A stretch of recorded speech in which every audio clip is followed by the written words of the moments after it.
ଆପଣମାନଙ୍କ ଘରେ ଯଦି କୁନ୍ଦୁରି ଖାଇବା ପାଇଁ ପସନ୍ଦ କରୁନାହାନ୍ତି କେହି, ତାହେଲେ ଗୋଟେ ଥର କୁନ୍ଦୁରିକୁ ଏମିତି ବନେଇକି ଦିଅନ୍ତୁ।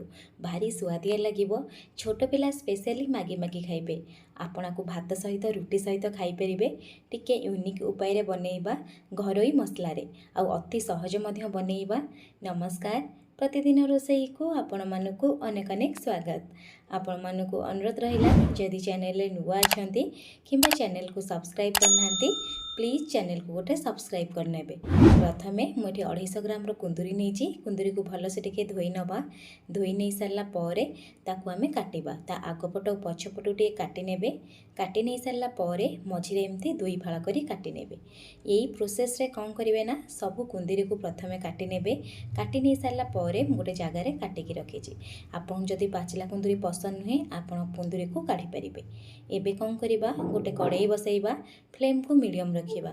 ମିଡ଼ିୟମ୍ ଫ୍ଲେମ୍ରେ 1 ଚାମଚ ତେଲ ଦେବା। ତେଲ ଯେତେବେଳେ ଗରମ ହେଇଯିବ, କାଟିକି ରଖିଥିବା କୁନ୍ଦୁରିକୁ ଦେବା।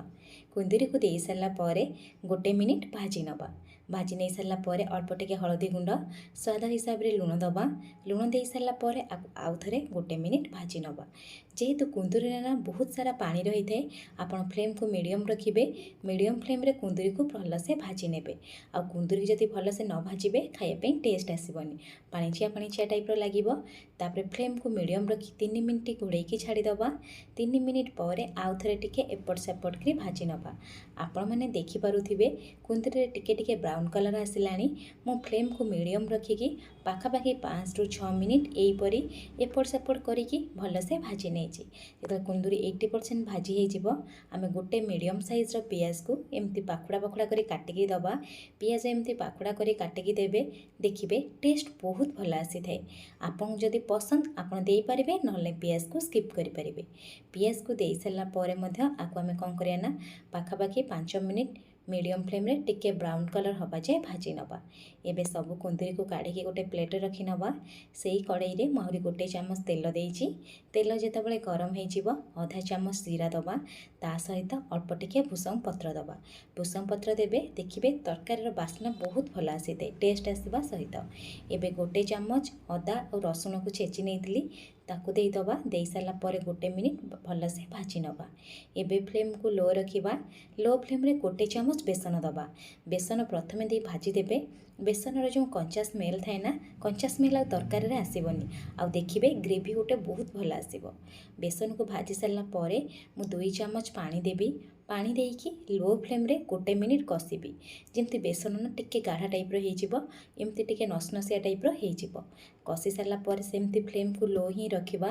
ଶୁଖିଲା ମସଲା ୟୁଜ୍ କରିବା, ଯେଉଁ ବେସିକ୍ ମସଲା ଆମେ ଘରେ ୟୁଜ୍ କରେ, ଯେମିତି ଲଙ୍କାଗୁଣ୍ଡ, ତା ସହିତ ମୁଁ ଅଳ୍ପ ଟିକେ ମିଟ୍ ମସଲା ଦେଇଛି। ଆପଣ ମିଟ୍ ମସଲା ଜାଗାରେ ଆପଣଙ୍କ ମନପସନ୍ଦର ମସଲା ଦେଇପାରିବେ। ଆଉ ଅଳ୍ପ ଟିକେ ହଳଦୀ ଗୁଣ୍ଡ ଦେଇଦେବା। ଦେଇ ସାରିଲା ପରେ ଆକୁ ଟିକେ ଜଷ୍ଟ ମିଶାଇ ନେବା। ଆଉ ଯେହେତୁ ଆମେ ଶୁଖିଲା ମସଲା ଏଠି ୟୁଜ୍ କଲେ ନା, ମସଲା ଟିକେ ସିଝିବା ପାଇଁ 1 ଚାମଚ ପାଣି ଦେବା। ପାଣି ଦେଇ ସାରିଲା ପରେ ଆକୁ ଆମେ ଆଉ ଥରେ ଟିକେ ମିଶାଇ ନେବା। ଆଉ ଦେଖିପାରୁଥିବେ ମସଲାରୁ ତେଲ ଛାଡ଼ିବା ଷ୍ଟାର୍ଟ ହେଇଗଲାଣି। ଆଉ ମସଲାର ଟେକ୍ସଚର୍ ଦେଖନ୍ତୁ, ପୁରା ପରଫେକ୍ଟ ଆସିଛି, ଯେହେତୁ ଆମେ ଏଠି ବେସନ ୟୁଜ୍ କରିଛେ। ତାପରେ ଅଳ୍ପ ଟିକେ ଟମାଟୋକୁ ପେଷ୍ଟ ବନେଇ ନେଇଥିଲି, ମାନେ 1 ମିଡ଼ିୟମ୍ ସାଇଜ୍ର ଟମାଟୋର ପେଷ୍ଟ ଏଠି ଦେଇଦେବା। ଟମାଟୋ ପେଷ୍ଟ ଦେଇ ସାରିଲା ପରେ ଆକୁ ଆମେ ମିଶାଇ ନେବା। ଏବେ ଆମେ ସ୍ୱାଦ ହିସାବରେ ଲୁଣ ଦେବା। ଗୋଟେ କଥା ଧ୍ୟାନ ଦେବେ, ଯେହେତୁ ଆମେ କୁନ୍ଦୁରି ଭାଜିଲା ବେଳେ ଲୁଣ ୟୁଜ୍ କରିଥିଲେ, ସେହି ହିସାବରେ ଦେଖିକି ଏଠି ଲୁଣ ଦେବେ। ଲୁଣ ଦେଇ ସାରିଲା ପରେ ଆକୁ ଆମେ ମିଶାଇବା। ମିଶାଇ ସାରିଲା ପରେ 1ରୁ 2 ମିନିଟ୍ ଛାଡ଼ିଦେବା। 2 ମିନିଟ୍ ହେଇଗଲା ପରେ ଆଉ ଥରେ ଟିକେ ଭଲସେ ମିଶାଇ ନେବା। ଦେଖିବେ ମସଲାରୁ ପୁରା ତେଲ ଛାଡ଼ିବା ଷ୍ଟାର୍ଟ ହେଇଯିବ, ଆଉ ମସଲାର ଟେକ୍ସଚର୍ ମଧ୍ୟ ଚେଞ୍ଜ ହେଇଯିବ। ଏବେ କ'ଣ କରିବା, ଭାଜିକି ରଖିଥିବା କୁନ୍ଦୁରି ଆଉ ତା ସହିତ ପିଆଜ ଦେବା। ଆପଣ ଯଦି ଚାହିଁବେ ଏଠି ଆଳୁ ମଧ୍ୟ କାଟିକି ଭାଜିକି ଦେଇପାରିବେ। ମୁଁ ଏଠି ଆଳୁକୁ ସ୍କିପ୍ କରିଛି। ଏବେ ଆମେ କ'ଣ କରିବା, କୁନ୍ଦୁରି ଆଉ ପିଆଜକୁ ଭଲସେ ଟିକେ ମିଶାଇ ନେବା। ମିଶାଇ ସାରିଲା ପରେ ଅଳ୍ପ ଟିକେ ପାଣି ୟୁଜ୍ କରିବା। ଆପଣ ଟିକେ ଗ୍ରେଭି ବାଲା ଚାହୁଁଥିବେ, ତାହେଲେ ଅଧିକା ପାଣି ୟୁଜ୍ କରିପାରିବେ, କିନ୍ତୁ ବେଶୀ ପାଣି ଦେବେନି। ଯେହେତୁ କୁନ୍ଦୁରି ଖାଇବା ପାଇଁ ପାଣିଚିଆ ଟାଇପ୍ର ଲାଗିଥାଏ, ଯଦି ବେଶୀ ପାଣି ୟୁଜ୍ କରିବେ ତରକାରୀର ଟେଷ୍ଟ ଆସିବନି। ଏବେ ପାଣି ଦେଇ ସାରିଲା ପରେ ମିଶାଇ ନେବେ। ମିଶାଇ ସାରିଲା ପରେ କଭର୍ କରିକି ଲୋ ଟୁ ମିଡ଼ିୟମ୍ ଫ୍ଲେମ୍ରେ ଏଠି ଆମେ କ'ଣ କରିବା ନା, 4ରୁ 5 ମିନିଟ୍ ଛାଡ଼ିବା। ଆପଣମାନଙ୍କୁ ଯଦି ଏ ଭିଡ଼ିଓଟି ପସନ୍ଦ ଆସିଥିବ, ପ୍ଲିଜ୍ ଭିଡ଼ିଓକୁ ଲାଇକ୍ କରିବା ସହିତ ସାଙ୍ଗ ଆଉ ଫ୍ୟାମିଲିମାନଙ୍କ ସହିତ ସେୟାର କରିବେ। 5 ମିନିଟ୍ ହେଇଗଲା ପରେ ମୁଁ କଭର୍କୁ କାଢ଼ି ନେଉଛି। ଆଉ ତରକାରୀର ଟେକ୍ସଚର୍ ଦେଖନ୍ତୁ, पूरा परफेक्ट आसीची। एबे आमे याकु टिके मिसेइबा। मिसेई सारला परे अल्प टिके लास्ट को काटिक मुठी धनिया पत्र देई दउची। धनिया पत्र देई सारला परे एबे हमर कुंदुरीर मसला पूरा बनिकी रेडी सरलानी। आपनको गोटे थर ट्राए करंतु, मो सहित निश्चय कमेंट सेक्शन रे शेयर करंतु। जदि वीडियोटी पसंद आस्तिबो लाइक करिवे। धन्यवाद।